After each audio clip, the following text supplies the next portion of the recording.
Hello viewers, আসসালামু আলাইকুম। কেমন আছেন সবাই? আশা করি ভালো আছেন। আমি ইনশাল্লাহ ভালো আছি।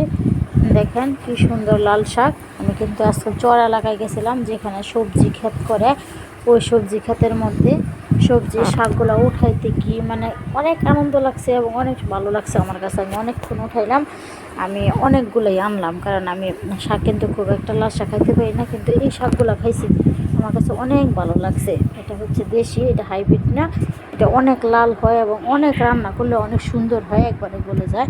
তো এই শাকগুলো দেখেন, আমি অনেকগুলো শাক আনলাম। ওই শাকগুলো মানে অনেক ভালো পুষ্টিকর খাবার, যে খাবারটা মানে খাইলে আমাদের শরীরে অনেক উপকার হয়। এটা হচ্ছে লাল শাক, হচ্ছে আয়রন জাতীয় খাবার। আয়রন জাতীয় খাবারটা কিন্তু মানে শাকেরও মানে কীভাবে বলে যে শাকেরও উপকার, আবার রক্ত স্বল্পতার ঘাটতিও পূরণ হয়। এই জন্য মানে লাল শাকটা আমরা বেশি বেশি করে খাবো। লাল শাকটা বাচ্চাদেরকেও খাওয়ানো শিখাবো, সবাই খাবো। দেখেন, আমি চর এলাকায় খেতে যখন গেলাম, সস্তায়তে আনলাম।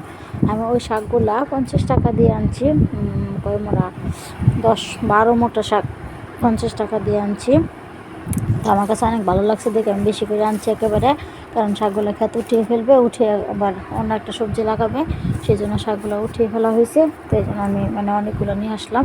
আমার কাছে শাকগুলো কিন্তু অনেক ভালো লাগছে। দেখেন, আপনারাও খাবেন সবাই শাক সবজি। এখন যেহেতু সিজন, এই সিজন মৌসুম অনুসারে মানে সবজির পরিমাণটা আমরা একটু বেশি খাই। যদি মাছের চেয়েও বেশি সবজি খাই, তাহলে আমাদের স্বাস্থ্যের জন্য ভালো, পুষ্টিকর খাবার। তো সবাই খাবেন, সবাই আনবেন। এবং সবজি অনেকে করতেও পারেন, যার একটু জায়গা আছে সে সবজি লাগাতেও পারেন, ফেলাইতেও পারেন। তবে সবচেয়ে বড় কথা হচ্ছে শাকসবজি সবাই এখন খাবেন। এই মৌসুমে শাকসবজি খাওয়া উত্তম শরীরের জন্য। এই জন্য সবাই খাবেন, আমার মতো করে বেশি বেশি শাক আনবেন এবং খাবেন সবাই। তো সবাই ভালো থাকবেন। আল্লাহ হাফেজ, সবাইকে ধন্যবাদ।